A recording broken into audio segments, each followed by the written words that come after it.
নমস্কার, welcome to astro console. আজকে বলবো মেষ রাশির মাসিক রাশিফল অক্টোবর 2025। অক্টোবর মাস এটা এমনিতেই কত নম্বর মাস হবে? 10 নম্বর মাস ইংরাজিতে। তাহলে কি হবে? 1 নম্বর থাকবে। তো 1 নম্বর মানে রবির প্রভাব থাকবে। আর এমনিতে রবি তো এই মাসে চলে যাবে কন্যা থেকে তুলায়, তো প্রায় নিচস্থ থাকবে। সেটা একটা ব্যাপার, রবির জন্য খারাপ। কিন্তু তেমনি রবির ওপরে দেবগুরুর পঞ্চম দৃষ্টি পড়বে, সেটা রবির জন্য ভালো। সুতরাং ভালো মন্দ সব কিছুই হবে। সব কিছুই যে মন্দ হবে সেরকমও ব্যাপার নয়। এই মাসেই মঙ্গল স্বক্ষেত্রীভাবে মানে বৃশ্চিক রাশিতে যাবে, তো সেটা মঙ্গলের জন্য ভালো, রবির জন্যও ভালো হলো। আচ্ছা, তারপর অন্যান্য যে সমস্ত মেষ লগ্ন বা মেষ রাশির জন্য যে সমস্ত গ্রহগুলোকে মানে ভালো থাকলে মেষ রাশির জন্য ভালো হবে, তারাও বেশ ভালো পজিশনেই থাকবে। তো তেমন কোনো চিন্তার কারণ নেই। তবে আমি বলবো যে আমি চেষ্টা করব আজকের এই ভিডিওতে মেষ রাশির সমস্ত লগ্ন, মেষ রাশি মেষ লগ্ন ছাড়াও মেষ রাশির 12টা লগ্নর জন্য আমি আজকে কিছু কথা বলবো, মানে রাশিফলের বিচার করার চেষ্টা করব। আর তার সঙ্গে যদি আমি চেষ্টা করব যে খুব সংক্ষেপে বাকি যে 3টে নক্ষত্র আছে মেষ রাশির, অশ্বিনী, ভরণী ও কৃত্তিকা, এই 3টে নক্ষত্র সম্বন্ধে আমি বলার চেষ্টা করব, মানে এই নক্ষত্রের রাশিফলও বলার চেষ্টা করব। তো ভিডিও কথায় কথায় হয়তো একটু বড় হতেও পারে, কারণ সবার জন্য যদি আমি বলতে চাই তাহলে তো একটু কথা বলতে হবে, আর কথা বলতে গিয়ে ভিডিও বড় হবে। তো যারা ভিডিও বড় দেখতে চাও না, বলবো স্কিপ করে যেতে। স্কিপ করে করে যাদের যেটা গুরুত্বপূর্ণ মনে হবে সেই অংশটা দেখে ব্যাস পুরোটা ফিনিশ করলেই হলো। আর যাদের ধৈর্য আছে বা যারা আমার প্রতি বিশ্বাস রাখো, তাদেরকে বলবো যে ভিডিওটা দেখো, কিছু জানতে পারবে। আচ্ছা, এবার শুরু করছি আজকের যে রাশিফল। বলেছি অক্টোবর মাস, অক্টোবর মাসের বিষয়বস্তু। আজকে বিষয়বস্তু হলো অক্টোবর মাস। তো অক্টোবর মাসে যে সমস্ত 1 অক্টোবর আমি দেখতে পাচ্ছি গ্রহগুলো কেমন থাকবে। দেখো, শনি, রাহু, বৃহস্পতি, কেতু, এরা সবাই এই 4জন কিন্তু একই জায়গায় আগের মতনই আছে, বলার কিছুই নেই। শুক্র 1 অক্টোবর থাকবে সিংহ রাশিতে কেতুর সঙ্গে। তারপর রবি, বুধ একসঙ্গে থাকবে কন্যা রাশিতে, যা আমাদের ষষ্ঠ ভাব। আর সপ্তম ভাবে মঙ্গল থাকবে আমাদের সাতী নক্ষত্রে। আচ্ছা, তারপরে চন্দ্র সেদিন মানে 1 অক্টোবর চন্দ্র থাকবে আমাদের ধনু রাশিতে, যা কিনা আমাদের ভাগ্য ভাব। তো এই একটা অবস্থা হলো। আর 15 দিন পরে ঠিক 15 অক্টোবর এরকম একটা অবস্থা হবে যে রবি শুক্র একসঙ্গে কন্যায় থাকবে। তো কিছুদিনের জন্য, এটা বেশি দিনের জন্য না, ঠিক 15-16 এই 2টো দিন পরে আবার রবি যখন তুলায় যাবে, তখন এই দারিদ্র দোষ দূর হবে। অর্থাৎ 2টো দিন 15-16 এই 2টো দিন আমি বলবো যে একটু খরচ বা ব্যয় নিয়ন্ত্রণে রাখার চেষ্টা করতে বলবো। মানে আয় ও ব্যয়ের মধ্যে অবশ্যই নিয়ন্ত্রণ রাখা ভালো হবে, কারণ এই 2টো দিন একটু খরচের পাল্লা ভারী হবে। আচ্ছা, তো তারপরে সেদিন দেখতে পাচ্ছি মানে 15 অক্টোবর দিনটা মঙ্গল বুধকে একসঙ্গে পাবো আমরা তুলায়, এবং রাহু, শনি, বৃহস্পতি, কেতু এরা সবাই আগের মতন আগের জায়গায় আছে। ঠিক 31 অক্টোবরে আরেকটু পরিবর্তন হবে। 31 অক্টোবর মঙ্গল বুধকে পাবো আমরা বৃশ্চিক রাশিতে, মানে আমাদের অষ্টম ভাবে। রবিকে সপ্তমে পাবো, মানে তুলা রাশিতে পাবো। আর শুক্রকে পাবো নিচস্থ অবস্থায় কন্যা রাশিতে। রবিও নিচস্থ হয়ে গেল, শুক্র নিচস্থ হয়ে গেল। তাহলে আর ভালো দিকটা কি হবে? ভালো দিকটা হলো বৃহস্পতি কর্কট রাশিতে যাবে, তো সেখানে গিয়ে উচ্চস্থ অবস্থা তিনি পাবেন। তাহলে উচ্চস্থ অবস্থা লাভ করলে তিনি তার যদি বল বাড়ে, তাহলে কি হবে? সঙ্গে রবি, আমাদের মঙ্গল, এদেরও বল বাড়বে। আর বৃহস্পতির যদি কর্কটে উচ্চস্থ হয়, তাহলে মানে যখন হবে তখন তার পঞ্চম দৃষ্টি মঙ্গলের ওপরে পড়বে। তাহলে কি হবে? মঙ্গল আমাদের লগ্নপতি, তাহলে মেষ রাশির মেষ লগ্ন অধিপতি যেহেতু মঙ্গল, তাই মঙ্গলের ওপরে আরো কৃপা দৃষ্টি পড়বে গুরুদেবের, এবং তার ফলে মঙ্গলের বল বৃদ্ধি হবে, মঙ্গল শুভ ফল দেবে এবং আমাদের রক্ষা করবেন সমস্ত বাধা থেকে এবং সমস্ত বিপদ থেকে, সমস্ত সমস্যা থেকে আমাদের মুক্তি দেবেন মঙ্গলদেব, গুরুদেব এবং রবিদেব। তাহলে এই মাসটা যেটা বলবো অক্টোবর মাসটা কেমন হবে, যদি প্রথমে এক কথা যদি বলতে হয় তাহলে বলবো যে 80% ভালো রেজাল্ট আমরা পাবো, আর 20% যে রেজাল্ট আমরা খারাপ পাবো তা আমাদের শুক্র, শনি ও রাহুর জন্য আমরা খারাপ পাবো। আবার একটা কথা বলে রাখি, যারা মেষ রাশি মেষ লগ্ন তাদের জন্য বলবো যে এই মাসটা তোমাদের 80% ভালো রেজাল্ট হবে। কিন্তু অন্য যে সমস্ত লগ্ন আছে মেষ রাশি, যদি মেষের যারা মঙ্গলের বন্ধু, মানে মঙ্গল গ্রহের যারা বন্ধু আছো, সেই সমস্ত গ্রহের যারা লগ্ন আছো, অর্থাৎ কিনা আমাদের কর্কট রাশি কর্কট লগ্ন, সিংহ রাশি সিংহ লগ্ন, বৃশ্চিক রাশি বৃশ্চিক লগ্ন, ধনু এবং মীন রাশি মীন লগ্ন, তাহলে কি হবে এদের জন্য ভালো 80% ভালো আমরা ফল পাবো। আর বাকি এদের মকর, কুম্ভ, তুলা, বৃষ, মিথুন, কন্যা এদের জন্য না একটা নিউট্রাল ফল আমরা দেখতে পাবো। কারণ এমনিতেই শনি মাসের শেষের দিকে, প্রায় শেষের দিকেই বলা চলে, তো নক্ষত্র পরিবর্তন করবে, এটা ভালো হলো। কিন্তু শুক্র থাকবে নিচস্থ অবস্থায়, তাহলে শুক্র নিচস্থ মানে গুরুদেব যদি ওদের যে গুরুদেব শুক্রাচার্য, তাহলে শুক্রদেব যদি ওদের নিচস্থ হয়ে যায় তাহলে ওরা কি করবে, ছন্ন ছাড়া হয়ে যাবে। রাহু যদিও সে ঠিক আছে, তবুও বলছি যে মানে এই শনি রাহুর জন্য এই মাসটা শেষের দিকটা ভালো হবে না। তো ব্যাপারটা হলো যে এটাই, তার জন্য কি হবে, এদের যে লগ্নগুলো আছে এই মকর, কুম্ভ, তুলা, বৃষ, এদের একটু মাসের শেষ দিকটা ব্যতিব্যস্ত হতে হবে বিভিন্ন কারণে। কারণ যদি মকর লগ্ন হয়, মেষ রাশি মকর লগ্ন, শরীর স্বাস্থ্য নিয়ে ব্যতিব্যস্ত হবে। যদি কুম্ভ লগ্ন হয় তাহলেও তাদেরকে শরীর স্বাস্থ্য এবং সার্বিক ব্যাপারগুলো, ফ্যামিলি ব্যাপার বা সঞ্চয় মানে সেভিংস, সে সমস্ত ব্যাপারে একটু নাজেহাল থাকতে হবে।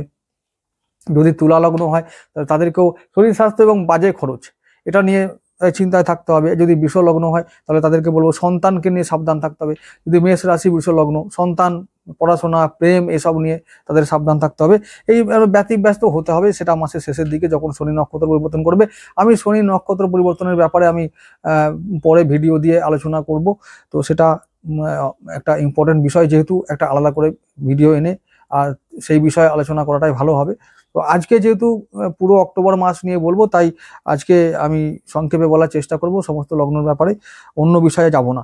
আচ্ছা, তাহলে যেটা বলবো যে এই মাসটা যদি দেখি যে মানে পয়লা অক্টোবরের দিকে আমরা চোখ রাখি, তাহলে দেখতে পাবো মঙ্গল, লগ্নপতি মঙ্গলদেব প্রায় নাশস্ত অবস্থায়, আমি বলেছি নাশস্ত অবস্থায় থাকবে। আমি আগের মঙ্গলের নক্ষত্র পরিবর্তনের ভিডিওতে বলেছিলাম যে নাশস্ত অবস্থায় সাথীতে থাকবে।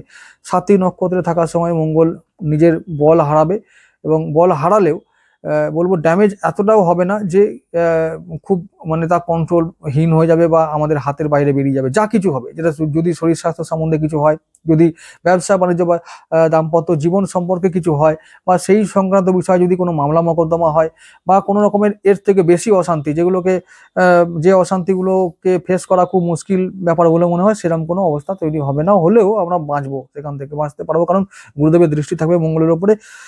তো ভালো একটা অবস্থা তৈরি হবে।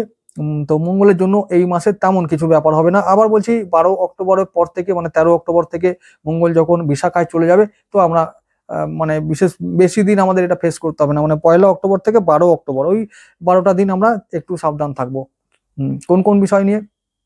যদি মেষ রাশি মেষ লগ্ন হও তাহলে বলবো শরীর স্বাস্থ্য নিয়ে, তাহলে বলবো যেন চোট আঘাত না লাগে, দাম্পত্য সম্পর্ক নিয়ে, আর ব্যবসা বাণিজ্য নিয়ে। আর যদি মেষ রাশি যদি কর্কট লগ্ন হও, আর যদি সিংহ লগ্ন হও, তাহলে বলবো যে পারিবারিক অশান্তি যাতে না হয় সেই বিষয়ে নজর রাখতে হবে। জমি জায়গা সংক্রান্ত বিষয় যেন বিবাদ না হয়, ভাই ভাইদের বিবাদ না হয়, এই সংক্রান্ত বিষয়গুলোতে তাদেরকে নজর রাখতে হবে। আর যদি মকর লগ্ন, কুম্ভ লগ্ন বা বৃষ বা তুলা হও, তাদেরকে বলবো যে তোমাদেরও মঙ্গলে যেহেতু চতুর্থ দৃষ্টি থাকবে আমাদের মকরের দিকে, শরীর স্বাস্থ্য, চোট আঘাত এইগুলো বিষয়ে সাবধান থাকতে হবে। আচ্ছা, তারপরে বলবো যে মঙ্গলের কথা বললাম, এবারে বলবো যে শুক্রের কথা। শুক্র আমাদের পঞ্চম ভাবে থাকবে প্রথম দিকটা, তারপরে চলে যাবে ষষ্ঠ ভাবে মানে কিছুদিন পরেই। তো শুক্র প্রথম পঞ্চম ভাবে থাকলে যেটা হবে যে একটু সঞ্চয় বেশ করাবে, তো এক্সট্রা ইনকাম করাবে, ভালো ইনকাম। মানে শুক্র পঞ্চম ভাবে থাকলে আমাদের সন্তান বিষয়ে বেশ সুখ হবে, পড়াশোনা, প্রেম বেশ ভালোই হবে। তো কারো কারো প্রেমে ঘাটতি হতে পারে, যদি শুক্র খুব খারাপ অবস্থা থাকে জন্মছকে, তাহলে কিন্তু প্রেম সম্বন্ধে তাদের ভালো রেজাল্ট আসবে না। তবে সেটা আবার ভালো হবে যে 15 অক্টোবরের পর থেকে প্রেম, শিক্ষা, সন্তান বিষয়ে আবার ভালো হতে শুরু করবে। তো শুক্রের ব্যাপারটা বললাম। শুক্র এই মাসে যেটা হচ্ছে নিচস্থ অবস্থা থাকবে তার। তো শুক্র নিচস্থ হলে কি হবে, আমাদের যেহেতু সঞ্চয় মানে কতটা করব বা সঞ্চয় কেমন করি, এই সমস্ত বিষয় কন্ট্রোল করে। তাই বলবো যে শুক্র এই মাসে যেটা করবে, সন্তানের জন্য খরচা করাবে, শরীরের জন্য খরচা করাবে, আর ঋণ কিছু করাবে, প্রেমের জন্য খরচা করাবে, সন্তানের শিক্ষার জন্য কিছু খরচা করাবে। তো এইরকম শুক্র আমাদের নেগেটিভ ফল এই মাসে দেবে। তো কিছু করার নেই, এগুলো তো পার করতেই হবে। শুক্র বছরে একটা সময় আমাদের কয়েকটা দিন, মানে কয়েকটা মানে একটা মাসই বলা চলে, এক মাস না হলেও প্রায় 30টা দিনও, 27 থেকে 28 দিন মতন মঙ্গল ওই কন্যা রাশিটা পার করবে। তো এটা তো সবাইকেই ফেস করতে হবে। শুক্র মানে সুখের কারক, যদি সুখের কারক যে সুখ যার হাতে আছে সে যদি বলহীন হয়ে পড়ে তো বা নাশস্ত হয়ে পড়ে, তাহলে তো আমাদের সবার, সমস্ত রাশির সমস্ত লগ্নের মানুষকে দুঃখ ভোগ করতে হবে। অর্থাৎ এখন যে পিরিয়ডটা, এই যে কন্যা রাশির সময়, যখন অক্টোবরের মাসটা, সমস্ত গোটা দেশের সমস্ত মানুষের জন্য খরচ বাড়ে। কেউ লোন নেয়, কেউ ঋণ নেয়, কেউ ঋণ দেয়, ঠিক আছে। এইটা হচ্ছে এই সময়, শুক্র এই সময় কন্যা রাশিতে নিজস্ব থাকে, মানে প্রত্যেকটা মানুষের বাজে খরচ হয়, প্রত্যেকটা মানুষের। তার এরকম কোনো কারণ নেই যে ওর হচ্ছে না আমার হচ্ছে, বা আমার হচ্ছে ওর হচ্ছে না, এরকম ব্যাপার নয়, কিন্তু কখনো এরকম ব্যাপার নয়, সববার হবে। এটা কালের নিয়ম। তো তবুও বলবো যে যাতে একটু নিয়ন্ত্রণে রাখা যায়, তো সেটা দিকে ভালো হবে, নিয়ন্ত্রণ থাকলেই ভালো। রবির জন্য বলবো, রবি এই মাসেই আমাদের থাকবে ষষ্ঠ ভাবে। তো রবি আমাদের পঞ্চম, ওই যে বললাম সন্তানের জন্য খরচ, আবার পড়াশোনার জন্য খরচ, প্রেমের জন্য কিছু বাজে খরচ, প্রেমিকার জন্য, প্রেমিকের জন্য খরচ হতে পারে, এরকম ব্যাপার। বাজে খরচ, এগুলোকে কোনো মানে হয় না, নেগেটিভ হতেই পারে বাবু, কিছু করার নাই। প্রেম করছো খরচা করবে না, বিয়ে করেছো খরচা করবে না, এটা তো হবেই। আচ্ছা, এরপর যেটা বলা আছে যে রবি যখন যাবে তুলায়, তখন একবারে পুরো, যখন চিত্রায় থাকবে চিন্তার কোনো কারণ নেই। তো 17 অক্টোবর রবি যাবে তুলায়, তাহলে 17 থেকে ওই মোটামুটি 5-6টা দিন কি 10 দিন, 10 দিন থাকবে চিত্রায়। তো ওইদিকে 17 থেকে 27 ওইদিকে কোনো একটা, ওইদিকে খুব সমস্যা থাকবে না। কিন্তু আবার যখন অক্টোবরের শেষের দিকে, যখন রবি রাহুর নক্ষত্রে প্রবেশ করবে তুলা রাশিতে, তখন কিন্তু রবি একেবারে রবিহীন বা আলোকহীন হয়ে যাবে, অন্ধকারাচ্ছন্ন হয়ে যাবে, তখন রবির তেজ কমে যাবে, রবি নাশস্ত হয়ে যাবে। তখন কি হবে, রবি আমি বলবো যে নাশস্ত নয়, রবি নিচস্ত হবে। এরপরে যেটা বলবো যে রবি তখন আমাদের, যেহেতু পঞ্চম পতি, তখন বেশি করে এইগুলো হবে যে সন্তান নিয়ে সমস্যা হবে, সন্তানের শরীর খারাপ, পড়াশোনা, প্রেম, শিক্ষা, এই সমস্ত ব্যাপারগুলো নিয়ে তখন আমাদেরকে সাবধান থাকতে হবে, হতেই হবে। রবি বছরে একবার নিচস্ত হবে, শুক্র একবার বছরে নিচস্ত হবে, মঙ্গলও একবার নাশস্ত হবে। তো সবাই তো এই উপর থেকে নিচে, চাকার নিচে একবার চাকার উপরে আসবেই, কিছু করার নেই। তো আমি যদি বলি যে খুব ভালো হবে, তো ভালো হলে তো ভালোই হলো, কোনো ব্যাপার না, খুব বেটার ব্যাপার। কিন্তু ভালো হলো বা ভালো হবে আমি বললেই যে হবে, তা তো কোনো ব্যাপার নয়, সেটা হবে না। তো মিথ্যে করে বলে লাভ নেই, অ্যালার্ট থাকবে প্রত্যেকটা বিষয়, যেগুলো বলছি সে বিষয়ে অ্যালার্ট থাকবে। ভালো হবে, আমি বলেছি বারবার, সবাইকে বলে রাখছি যে একটা দিনে, একটা সিঙ্গেল ডেতে ভালো হয় মন্দও হয়। আবার একটা গ্রহ ভালো ফল দেবে মন্দ ফল দেবে, যেখানেই যাক, সে তুলায় যাক, বৃশ্চিকে যাক, ধনুতে যাক, মেষে যাক, কর্কটে যাক, সিংহেতে যাক, নো প্রবলেম, সে যেই হোক, শনি হোক, রাহু হোক, তাহলে চিন্তার কোনো কারণ নেই। আমি দুটো ফলই বলবো, যে ভালোটাও বলবো খারাপটাও বলবো। তো যেমন রবির কথা বললাম, রবি যদি আমাদের যখন নিচস্থ হবে তুলায় রাহুর নক্ষত্রে, তখন কি হবে, তখন যেমন খারাপ হবে, সন্তানের শরীর খারাপ হতে পারে, তেমন সন্তান তখন বিদেশ যেতে পারে, সন্তান বিদেশ থেকে ইনকাম করতে পারে, বিদেশ থেকে তার লেখাপড়ার জন্য ডাক আসতে পারে, বা সে যদি যেখানে যদি অ্যাপ্লাই করে থাকে সেগুলো অ্যাপ্রুভ হবে, তো এইগুলো ভালো হবে। তো এটাও ব্যাপার, যোগাযোগ তৈরি হবে তার, পড়াশোনার সে যদি অনলাইনে পড়াশোনা করে সে সাকসেসফুল হবে, ভালো ডিগ্রি পাবে, সম্মান পাবে, স্বীকৃতি পাবে, এগুলো ভালো হবে। তার শরীরটা খারাপ হলেই, বা শরীর তো খারাপ করবেই, তো এরকম ব্যাপারে ভালো হবে মন্দও হবে, তো ঘাবড়ানোর কিছু নেই। তারপরে যেটা বলছিলাম, যারা ব্যবসা বাণিজ্য করো তাদের জন্য বলবো যে রবি আর মঙ্গল মাসের বেশিরভাগ সময় থাকবে তুলায় আমাদের, তখন এই সময় আমাদের ব্যবসা বাণিজ্যে গতি আসবে। আর রবি মঙ্গলের দুটোর ওপরই, দুটো গ্রহের ওপরেই আমাদের দেবগুরু দৃষ্টি থাকবে, তাহলে এই সময় ব্যবসা বাণিজ্য একটু বেশ ভালোই হবে, তুঙ্গে থাকবে, তুঙ্গে থাকবে। আর আমি বলবো একটা কথা, যে এই মাসের মধ্যে, অক্টোবরের পুরো যে মাসটা, এটা আমি বলবো আপ ডাউন হবে না তা নয়, ব্যবসার ক্ষেত্রে বলছি 80% ভালো, 20% খারাপ। কারণ ওই যে রাহুর নক্ষত্র পার করবে না, ওই 12টা দিন, 12টা দিন আমাদের সহ্য করতেই হবে, মার খেতেই হবে। তারপরে 12 দিন চলে গেলে কদিন থাকে মাসের, তাহলে 18 দিন নাকি, 18 দিন মতো, আচ্ছা কি 19 দিন মতো, কারণ এটা 31শে মাস, তাহলে 19 দিন, 18-19 দিন মতো থাকবে। তাহলে এবারে আমরা 19 দিন একটু আনন্দ করব, কারণ রবি যখন সাথী পার করবে তখন বিশাখাতে রবিও আসবে, মঙ্গলও বিশাখাতে আসবে। তাহলে কি হবে, দুটো যখন গ্রহ বিশাখাতে আসবে তখন বিশাখায় থাকলে আবার যাতে তাদের মানে অবস্থাটা একটু উন্নতি হবে, তারা ফল শুভ দেবে এবং তাদের উপরে গুরুদেবের দৃষ্টিও থাকবে। তাহলে কি হবে, আমরা যদি ওই 12টা দিন তোমরা সাবধান থেকো, 1 থেকে 12 সমস্ত বিষয়ে, কি বললাম 1 থেকে 12। তারপরে তোমরা আবার যে যার যা কাজ আছে সমস্ত বিষয়, সেটা অফিসিয়াল কাজ হতে পারে, পারিবারিক কাজ হতে পারে, সামাজিক কাজ হতে পারে, সমস্ত কাজ বা ব্যবসায়িক কাজ হতে পারে, সমস্ত কাজ তোমরা এবার মন খুলে করো, কোনো চিন্তা নেই। অর্থাৎ মাসের 12টা দিন, প্রথম 12টা দিন সাবধান থেকে কাজ করলে আমরা মাসের শেষ কটা দিন আমরা ভালোভাবে থাকতে পারবো, সমস্ত বিষয়ে ভালো ফল পাবো, সমস্ত বিষয়, ঠিক আছে। যেমন সন্তানের শরীর খারাপ হবে, তেমন সন্তান 12 তারিখের পর থেকে আবার সুস্থ হয়ে যাবে। তাহলে এখন কি হবে, ঘুরে ঘুরে ঠাকুর না দেখে বা না ভিজে বা বৃষ্টিতে না ভিজে শরীরের দিকে একটু নজর রাখলেই হলো। খাওয়া দাওয়া ঠাকুর দেখতে গেছি ঠিক আছে, তাও ভালো, তো খাওয়া দাওয়াগুলো ঠিকঠাক করলেই হলো, শরীর খারাপ হবে না, ঠিক আছে। আর যেটা হলো যে রবি নিচস্থ হলে বয়স্ক মানুষদের হার্টের সমস্যা বাড়ে।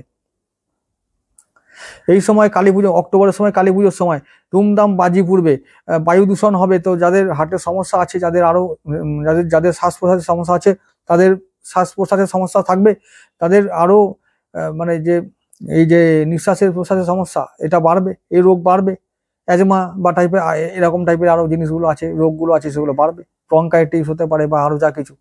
এইগুলো বয়স্কদের জন্য বলবো যে রবি আর মঙ্গল দুজনেই কিন্তু রক্ত ঘটিত বা আমাদের শরীর স্বাস্থ্য, মঙ্গল দেখে ইমিউনিটি পাওয়ার আর রবি দেখে হার্ট, তাহলে মঙ্গলও নিচস্থ হবে বা নাশস্থ হবে আর রবি নিচস্থ হবে। তাহলে কি হবে, এই সময় সমস্ত মানুষের সে কি মেষ রাশি হোক বা আমাদের বৃশ্চিক রাশি হোক বা মকর রাশি হোক, সমস্ত মানুষের ইমিউনিটি পাওয়ার কমবে, নিঃশ্বাস প্রশ্বাসের গন্ডগোল হবে, আপ ডাউন করবে, হার্টে চাপ পড়বে, আর ওদিকে পেটের গন্ডগোল হবে। এটা মানে একদম 95% মানুষের ক্ষেত্রে হবে। কাদের হবে না, যারা নিয়ম মেনে চলবে। আর নিয়ম মেনে চলে মাত্র 20%, সরি খুব বেশি বলে ফেলছি, 2% মানুষ নিয়ম মেনে চলে এই পৃথিবীতে, 2% মানুষ, আর বাকি সবাই রোগী, সব ভোগী, রোগী আর সোগী, ঠিক আছে। আর 2% মানুষরা নিয়ম মেনে চলে এবং তারা কিন্তু মনে হয় তারা সংসারী লোক না, সংসারে থাকলে নিয়ম মানাটা খুব শক্ত কাজ, ঠিক আছে। আবার একটা কথা হলো, নিয়ম মানতে গেলে পয়সা থাকা চাই, টাকা থাকতে হবে খুব, না হলে নিয়ম মানা যাবে না, ঠিক আছে। তো ওই যাদের টাকা আছে তারা অনলি 2%, তো এরকম এই জন্যই বললাম। আর যারা বাকি আছে 2%-এর মধ্যে, তারা আবার ফকির লোক, সাধু শান্ত লোক, তারা তো নিয়ম মানবেই, নিয়ম মেনে চলে, এই হলো ব্যাপার। সুতরাং 98% মানুষের এই সমস্ত রোগগুলো হবে। তো রোগের কথা বললাম, এবারে আমি বলবো দেবগুরুর কথা। দেবগুরু আমাদের তৃতীয়ভাবে আছে, আগের মতনই থাকবে, তিনি পুনর্বসু নক্ষত্রে আছেন, তিনি আবার মাসের শেষের দিকে কর্কটে যাবেন, তো তিনি তৃতীয় থেকে চতুর্থ ভাবে যাবেন। তাহলে কি হবে, অনেক মেষ রাশির মানুষদের বলবো, মেষ রাশি মেষ লগ্নের মানুষদের বলবো, এবং মেষ রাশি কর্কট লগ্ন, সিংহ লগ্ন, তারপরে বলবো যে কিছুটা মকর লগ্ন, কিছুটা তুলা লগ্ন, এই সমস্ত বৃশ্চিক লগ্ন, এই সমস্ত লোকদের বলবো যে এই সময় জমি জায়গা সংক্রান্ত বিষয়ে তাদের লাভ হবে, জমি লাভ হবে, গৃহ লাভ হবে, বাহন লাভ হবে, দেখে নিও, লাভ হবে। যাদের যোগ্যতা আছে, যারা খুঁজছিলে, যারা চাইছিলে হোক, যারা অনেক দিন ধরে চেষ্টা করছিলে, এই চেষ্টাটা এবার সফল হবে। তো বৃহস্পতি ভালো ফল দেবে এই সমস্ত বিষয়ে, যোগাযোগ তৈরি করবে ভালো জায়গা থেকে, কাজের জায়গায় উন্নতি হবে, প্রমোশন হবে, কর্মে উন্নতি হবে, ব্যবসা বাণিজ্যে উন্নতি হবে, আয় সঞ্চয় ভালোই হবে। আমি আয়ের ব্যাপারটা আর একটু ডিটেলসে শেষ দিকে বলবো, সেটা নিয়ে চিন্তা নেই। আচ্ছা, এরপরে যেটা বলছি, আমাদের বাকি যে গ্রহগুলো, শনি আর শুক্রের দৃষ্টি বিনিময় হবে এই মাসে, মানে প্রায় 12 তারিখ থেকে শুক্র চলে যাবে আমাদের ওদিকে কন্যা রাশিতে। যখন কন্যায় যাবে শুক্র, তখন শুক্র আর শনির দৃষ্টি বিনিময় হবে। শনি আমাদের দশমপতি আর আমাদের একাদশপতি। তাহলে রোজগার কেমন হবে, রোজগার যেমন হবে তেমন কর্ম ভালো হবে, আয় ভালো হবে। আর শনি এবার আমাদের যিনি শনিদেব আমাদের কর্মপতি, তিনি কিছুদিন পরে দেবগুরুর নক্ষত্রে যাবেন, তার নক্ষত্র নাম হচ্ছে পূর্ব ভাদ্রপদ, এবং ওই নক্ষত্রে গেলে তিনি দেবগুরুর আদেশে কাজ করবেন। তাহলে আমাদের কর্ম লাভ হবে, কর্মে থেকে আমাদের লাভ হবে, প্রমোশন, উন্নতি, আরো বদলি, যে যা চাইছো কর্মজগৎ সম্বন্ধে, কর্মজীবন পুরো বদলে যাবে, ঠিক আছে, এই মাসেই, ঠিক আছে। শুরুটা এখন থেকেই হবে, তো কর্মজীবনে ভালো ফল পাবে। তো এরকম আবার রাহুর দ্বারা কি হবে, রাহু তো আমাদের দশমী আছে, তো অনেকের কি হবে, কর্মে বদলি বলেছি, বদলি হবে, ঘুরে ঘুরে কাজ করতে হবে, এরকম কাজ পাবে, কর্মে প্রেশার একটু থাকবে। তো এরকম কারোর কর্মে আবার মানে পেশা বদল হয়ে যাবে, এই কর্মটা করছিল ওটা ছেড়ে আবার নতুন কর্মে জয়েন করবে, এরকমও হবে। তো এই সব মানে কর্মজগৎ সম্বন্ধে ভালো ফল আমরা পাবো, আয়ও বাড়বে। তো ভালো একটা মাস হলো, সমস্ত গ্রহগুলোই ভালো ফল দেবে এই মাসটায়, চিন্তার কোনো কারণ নেই। চন্দ্রকে নিয়ে কিছু বলবো না, চতুর্থপতি আমাদের আছেই, তিনি বিভিন্ন জায়গায় ঘোরাফেরা করেন, আমাদের ঘর বাড়ি কথা বলেছি যে তিনি দেবেন এ মাসে। তো সুযোগ আছে, আয়ও বাড়বে, সঞ্চয় বাড়বে, ব্যবসা বাণিজ্য ভালো হবে, চাকরি ভালো হবে, চাকরিতে বদলি ও প্রমোশন দুটোই হবেই, কিন্তু অনেকের হবে, একদম 95% তো মিলবেই, একদম তোমরা দেখে নিও, মেলাতে হবে, দেখতে হবে, এবং দেখার পরে মিলিয়ে আবার যদি ঠিক হয়, ঠিক তো হবেই, ঠিক হলে আবার আসতে হবে, ঠিক আছে। আমার যেটা অভিযোগ তোমাদের প্রতি যে তোমরা রেগুলার আমার চ্যানেলে আসো না, এটা আমার কিন্তু অভিযোগ। যাই হোক, চেষ্টা আমি আশা করব তোমরা আমার ভিডিও রেগুলার দেখবে। আমি রেগুলার দিচ্ছি, সাপ্তাহিক রাশিফল থেকে শুরু করে মাসিক রাশিফল সবই দিচ্ছি। আগামী দিনে তোমরা চাইলে মেষ রাশির যে আরেকটা নক্ষত্র আর দুটো নক্ষত্র আছে, অশ্বিনী ও ভরণী, এই দুটো নক্ষত্রের সাপ্তাহিক রাশিফল দেবো তোমরা চাইলে, আর যদি না চাও তো নো প্রবলেম, কোনো ব্যাপার না, দেখবে না, আমিও দেবো না, নো প্রবলেম। তো ভালো থেকো সবাই।